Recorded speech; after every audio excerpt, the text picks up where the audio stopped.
সবাইকে স্বাগতম আমাদের লেজি লার্নার ইউটিউব চ্যানেল থেকে। আজকে আমরা আরও একটি নতুন টিউটোরিয়াল নিয়ে এসেছি কাইনমাস্টার অ্যাপস সম্পর্কে।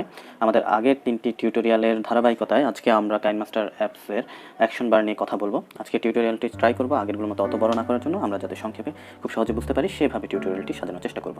চলুন শুরু করে দেওয়া যাক আজকের টিউটোরিয়াল। আমরা আমাদের অ্যাসপেক্ট রেশিও চয়েস করলাম। দেখতেই পাচ্ছেন মিডিয়া ব্রাউজার, আগেই বলেছিলাম মিডিয়া ব্রাউজারটি দেখতে কেমন আমাদের আগের এপিসোডগুলোতে। এরপরে টুলসগুলো দেখুন, এদিকে বাম পাশে যে টুলসগুলো দেখা যাচ্ছে এগুলো এই পুরোটাই একসাথে অ্যাকশন বার। এই টুলসগুলো নিয়ে আমরা আজকে কথা বলবো। একেবারে সবার উপরে যেটি দেখতে পাচ্ছি সেটি হচ্ছে ব্যাক বাটন। আমরা এটিতে আবার একেবারে শুরুতে চলে যেতে পারবো। তারপরের দুটি হচ্ছে আমাদের খুব পরিচিত দুটি টুলস, একেবারে সব ধরনের অ্যাপস এবং সফটওয়্যার সব জায়গায় আমরা মোটামুটি এই ধরনের এই টুলস দুটি দেখতে পারি, একটা হচ্ছে আন্ডার, একটা ডিটো। ওকে, এরপরটা হচ্ছে ক্যাপচারিং টুলস। আমরা এই টুলস উপরে এই একটু আগে বলা এই টুলস তিনটি আপাতত ইনঅ্যাক্টিভ আছে। আমরা যখন কোনো একটি প্রজেক্ট সিলেক্ট করব তখন এই টুলসগুলো অটোমেটিক্যালি অ্যাক্টিভ হয়ে যাবে, তখন আমরা এদের সম্পর্কে একটু ডিটেল জানার চেষ্টা করব। এরপরের টুলসটি হচ্ছে প্রজেক্ট সেটিংস টুলস। আমরা একটি প্রজেক্ট নিয়ে এই সেটিংস সম্পর্কে আরেকটু বিস্তারিত আলোচনা করবো একটু পরে। এরপরেরটি হচ্ছে লেয়ার অপশন, অর্থাৎ আমাদের টাইম লাইনে চিহ্নিত করে দিয়েছি আমরা এই টাইমলাইনটি কোথায় আছে। এই টাইম লাইনে আমাদের যে প্রজেক্টের যে লেয়ারগুলো থাকবে সেই লেয়ারগুলোকে আমরা আরও ডিটেল দেখার জন্য এই অপশনটিতে বা এই টুলসটিতে সিলেক্ট করলে দেখতে পাবো। এরপরের টুলসটি হচ্ছে আমরা এরপরের টুলসটি একেবারে শেষের টুলসটি সম্পর্কে পরিচিত। আমরা অনেক ক্ষেত্রে কোনো মিডিয়া ব্রাউজারে বা মিডিয়াতে যদি কোনো গান বাজাই বা কোনো ভিডিও দেখি তাহলে একেবারে শুরুতে আসতে এবং শেষে আসতে এই ধরনের বাটন দেখতে পাই। চলুন শুরু করে দেওয়া যাক আজকের আজকের টিউটোরিয়ালটির আর একটু ডিটেল। প্রথমে আমরা মিডিয়াতে গিয়ে আমরা একটি প্রজেক্ট সিলেক্ট করব। আমাদের প্রজেক্ট সিলেক্ট হয়ে গিয়েছে, দেখতেই পাচ্ছেন। এখন দেখুন আনডু বাটনটি অ্যাক্টিভ হয়ে গিয়েছে। আমরা যদি কোনো কাজ করি তাহলে একটু কাজ এগিয়ে যায় বা কোনো কাজ করি তাহলে রিডু বাটনটিও অ্যাক্টিভ হয়ে যাবে। এরপরে ক্যাপচারিং বাটনটি অ্যাক্টিভ হয়ে গিয়েছে, আমরা এখানে ক্যাপচার করতে পারবো। এখন স্ক্রিনটা আমরা সিলেক্টেড করে দিয়েছি, এটা হচ্ছে স্ক্রিন আমাদের। স্ক্রিনে যা দেখা যাচ্ছে সেটাই ক্যাপচার হবে, এখানে ক্যাপচার এবং সেভ হবে প্রথমটা সিলেক্ট করলে। এরপরেটা হচ্ছে ক্যাপচার এবং অ্যাড অ্যাজ এ ক্লিপ, এটা ক্লিপ হিসাবে অ্যাড হবে, অর্থাৎ আমার যে প্রাইমারি লেয়ারটি দেখতে পাচ্ছেন আমি সিলেক্ট করে দিলাম।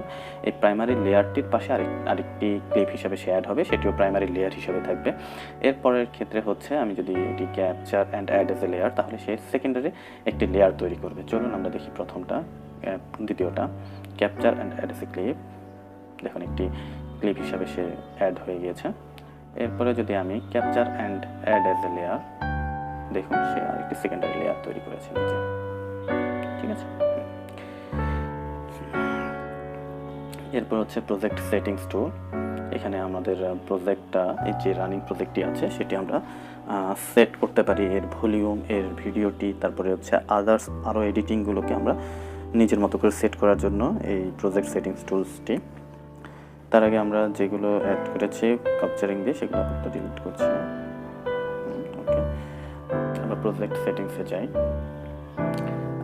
একটু আগে বললাম অডিও, ভিডিও এবং এডিটিং 3টি অপশন আছে। 3টি অপশনের মধ্যে আমরা অডিওতে আসি। প্রথমে অডিও মাস্টার ভলিউম যদি আমি সিলেক্ট করে দিই তাহলে এটির মধ্যে অনেক ক্ষেত্রে ভলিউম অনেকে অ্যাড করতে পারে না করতে পারে, বাট যদি কোনো ভলিউম থাকে বা ভয়েস থাকে তাহলে সেটি শুরুতে যেমন আছে শেষেও তেমন থাকবে এবং যেভাবে আছে ঠিক সেভাবেই থাকবে। অটোমেটিক্যালি সেটি ক্যাপচার করে নেবে আমাদের এই অ্যাপসটি এবং সে ঠিক ওরকমই রাখবে। আর যদি আমরা সিলেক্ট করলে ইন্টারফেসটার কিছু চেঞ্জ আসবে, দেখুন। আর যদি আমি এটাকে আবার সিলেক্ট না করে দিই তাহলে দেখুন আমার নতুন একটা অপশন চালু হয়েছে, সেটা হচ্ছে প্রজেক্ট মাস্টার ভলিউম। হ্যাঁ, যদি অটোমেটিক না থাকে তখন আমি প্রজেক্টের মাস্টার ভলিউমটিকে 100%ও রাখতে পারি, অর্থাৎ প্রজেক্টের মধ্যে যে ভলিউমটি আছে ভয়েসের বা যে সাউন্ডের সেটি 100% থাকবে, অথবা আমি চাইলে কমিয়ে দিতে পারি এখানে। অর্থাৎ এটা বুঝতে হবে যে প্রজেক্টের মধ্যে যে ভলিউমটি আছে, যে সাউন্ডের যে ভলিউম আছে সেটির কথা বলছি আমি। অর্থাৎ আমরা একটি ভিডিও রেকর্ড করলাম, সেই ভিডিওতে কথা আছে, গান আছে, যে কোনো কিছুই থাকতে পারে, সেইখানে যে ভলিউমে আছে আমি যদি এখানে 100% সিলেক্ট করে দিই তাহলে সেটাই আমরা পাবো। আর যদি আমি কমিয়ে দিই এটা কমে যাবে। এরপরে হচ্ছে ফেড ইন ফেড আউট। এটা আমরা যদি সিনেমাটিক একটি ফিল আনতে চাই সাউন্ডের মধ্যে তাহলে আমরা এই জিনিসটি সিলেক্ট করতে পারি, দুটোই সিলেক্ট করতে পারি অথবা যে কোনো একটি আমরা সিলেক্ট করতে পারি। অর্থাৎ আমার অডিওটা শুরুতে একটু স্লোলি ভলিউমটা বাড়বে, আবার শেষ দিকে আস্তে আস্তে ভলিউমটি কমে যাবে। এরপরে হচ্ছে ভিডিওর ক্ষেত্রে দুটি অপশন আছে এখানে, এটি হচ্ছে ফেড ইন আর একটি হচ্ছে ফেড আউট। ঠিক একই রকম কথা বলতে হয়। সিনেম্যাটিক ভিউ আনতে গেলে সিনেমাতে শুরুতে যেরকম ধীরে ধীরে ভিডিওটি অনেকটা স্পষ্ট হয়ে আসে এবং শেষের দিকে আস্তে আস্তে ভিডিওটি অস্পষ্ট বা ব্লার হয়ে যায়, ঠিক এই ধরনের ফিল আনতে চাইলে আমরা এই অপশন দুটিকে কাজে লাগাতে পারি। এরপরে এডিটিংয়ের যে অপশনসগুলো আছে এই অপশনসগুলো সম্পর্কে একেবারে ডিটেল আমার আগের টিউটোরিয়ালটি অর্থাৎ এপিসোড 3-তে খুব ডিটেল বলা আছে, আপনারা কষ্ট করে সেখানে গিয়ে দেখে নিতে পারেন। ওকে, আমরা চলে যাচ্ছি পরে প্রজেক্ট সেটিংসের পরে আমাদের লেয়ার অপশনটি আছে। আমরা লেয়ারগুলোকে ডিটেল দেখার জন্য যে অপশনটিতে যেতে চাই সেটি পরে আমরা যদি আরও কিছু মাল্টি লেয়ার সিলেক্ট করি তখন দেখাবো। এরপরে যে কথাটি বলেছিলাম অর্থাৎ ভিডিওটি শুরুতে এবং শেষে আনার জন্য একেবারে শেষের বাটনটি দেখুন এখন শেষে চলে গেছে, আবার সিলেক্ট করে শুরুতে চলে আসবে। এখন আমরা একটি লেয়ার নেওয়ার চেষ্টা করি, যে কোনো লেয়ার নিতে পারি। আমরা এখানে মিডিয়া থেকে লেয়ার আনতে পারি, ইফেক্ট দিতে পারি, ওভার লেয়ার নিতে পারি, টেক্সট নিতে পারি, হ্যান্ড রাইটিং নিতে পারি, যে কোনো জায়গা থেকে নিতে পারি। তো চলুন আমরা মিডিয়া থেকে একটা লেয়ার নেই, আমাদের লোগোটি নেই।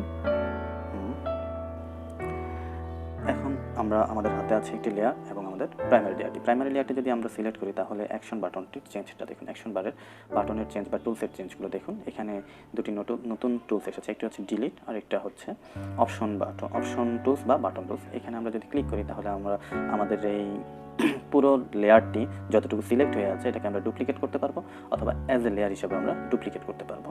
অ্যাজ এ লেয়ার হিসেবে যদি আমরা ডুপ্লিকেট করি দেখুন লেয়ার হিসেবে সে হুবহু আরেকটি একই রকম আরেকটি লেয়ার তৈরি হয়ে গেছে, তবে সেটি সেকেন্ডারি লেয়ার। আমি এটাকে আপাতত ডিলিট করছি। এরপরে যদি আমরা সেকেন্ডারি লেয়ারটিকে সিলেক্ট করি তাহলে দেখুন ঠিক উপরে একটি অপশন টুলস তৈরি হয়েছে। আমরা সেখানে সিলেক্ট করলে আর অনেকগুলো অপশন তৈরি হওয়া অবস্থায় দেখতে পাবো। দেখুন অনেকগুলো এখানে হয়েছে কি, আমরা তো সেকেন্ডারি লেয়ার একটি নিয়েছি, সেকেন্ডারি লেয়ার আমরা আরও অনেকগুলো একটি ভিডিও এডিটিং করতে গেলে আরও অনেকগুলো মাল্টি লেয়ার হয়ে যায়, সেকেন্ডারি অনেকগুলো লেয়ার তৈরি হয়। তো এই সেকেন্ডারি লেয়ারগুলোতে অনেক সময় টেক্সট থাকে, অনেক সময় সিলেকশন বাটন থাকে, অনেক ধরনের কিছুই থাকতে পারে, সেটা আমাদের এডিটিংয়ের উপর ডিপেন্ড করবে। তো সেই লেয়ারগুলোকে কোনটিকে আমরা ফ্রন্টে আনবো, কোনটিকে আমরা ফরওয়ার্ড করবো, আবার কোনটিকে আমরা ব্যাকওয়ার্ডে নিয়ে যাব বা ব্যাকে নিয়ে যাব, সেই জিনিসগুলো এখান থেকে আমরা সিলেক্ট করে দিতে পারি। তারপরে আন্ডু রিডু সম্পর্কে তো আমরা আগে বলেছি। এরপরে হচ্ছে আমাদের এখানে একটি চাবির মতো টুলস দেখতে পাচ্ছেন, এই টুলসটি এই ক্ষেত্রে নতুন এসেছে, মানে অর্থাৎ সেকেন্ডারি লেয়ারের ক্ষেত্রে আমরা পাবো। তো সেকেন্ডারি লেয়ারের ক্ষেত্রে আমরা এই টুলসের কাজটা একটু দেখি। আমরা এই টুলসটি যদি সিলেক্ট করি তাহলে আমাদের রাইটে আরও অনেকগুলো অপশনস চলে আসবে, অ্যানিমেশন অপশন, অর্থাৎ আমার সেকেন্ডারি লেয়ারটিকে আমি অ্যানিমেটেড করতে পারবো এই অপশন দিয়ে। তো চলুন আমরা অ্যানিমেটেড করি। দেখুন প্রথমে আমি আমার টাইম লাইনে প্রেস করে ভিডিওটাকে একটু এগিয়ে নিব, তাহলে দেখুন এখানে ডান পাশে যে অপশনসগুলো ছিল সেগুলোর মধ্যে দুটি অপশনস অ্যাক্টিভ হয়ে গিয়েছে। একটি হচ্ছে আমি পিছনে যেতে পারবো, আবার আরেকটি প্লাস অপশন দেখতে পাচ্ছেন, সেটি আমি সিলেক্ট করলে আমার এখন প্লে বাটন যেখানে আছে এই প্লে বাটন বা প্লে বার যেটাই বলি এই জায়গায় আমি সিলেক্ট করে দিলাম, অর্থাৎ আমার যে সেকেন্ডারি লেয়ারটা এখন স্ক্রিনে যেরকম দেখা যাচ্ছে ঠিক এই জায়গা পর্যন্ত সে এরকম থাকবে। এরপরে তাকে আমি যদি ছোট করতে চাই সে ঠিক এই জায়গায় এসে এই চেহারাটি নেবে। এরপরে আমি যদি আমার এটাকে আরেকটু এগিয়ে নিয়ে যাই এবং প্লাস অপশনটিকে আবার সিলেক্ট করি এবং এই জায়গায় আমি আমার লোগোটি কোথায় দেখতে চাই সেটা সিলেক্ট করে দিলাম, সাপোজ ধরলাম রাইট সাইডের নিচে, তাহলে সে যখন ভিডিওটি চালু হবে এই সময়টাতে সে এই জায়গায় চলে আসবে অটোমেটিক্যালি। এরপরে আমি আরেকটু এগিয়ে গেলাম, তারপর আবার প্লাস বাটনটি সিলেক্ট করে দিলাম এবং আমার লোগোটিকে আমি উপরে নিয়ে গেলাম, সে এই সময়টা ওদিকে চলে যাবে। ঠিক এভাবে করে আমরা এটিকে অ্যানিমেটেড করতে পারি, ঘোরাতে পারি, আবার বড় করতে পারি, ছোট করতে পারি। তো আমি আপাতত এতটুকু সিলেক্ট করলাম এবং আমি যে সিলেক্ট করেছি এই সিলেকশনগুলোকেও কিন্তু আমরা রিডু করতে পারি। যেমন আমি বলেছিলাম এখানে একটি বাটন আছে যেটাতে আমি আগের অবস্থায় চলে যেতে পারি এবং এখানে মাইনাস অপশনটা দেখতে পাচ্ছি, মাইনাস অপশনটা দিয়ে আমি যে সিলেকশনটা করেছিলাম সেই সিলেকশনটাকে আমি ডিলিট করতে পারি। যেমন মাইনাস অপশনটা ক্লিক করলাম, আমার সিলেকশনটা ডিলিট হয়ে গেল। ঠিক এভাবে আমি আগের সিলেকশনে চলে গেলাম এবং সেটিকে আমি ডিলিট করে দিতে পারি। তো আমরা সেটি না করে অ্যানিমেশনটা তৈরি করি।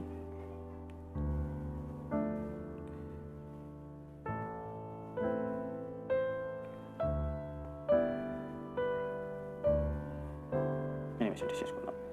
ওকে, দেখুন আমার অ্যানিমেশনটি এখন কেমন হয়েছে।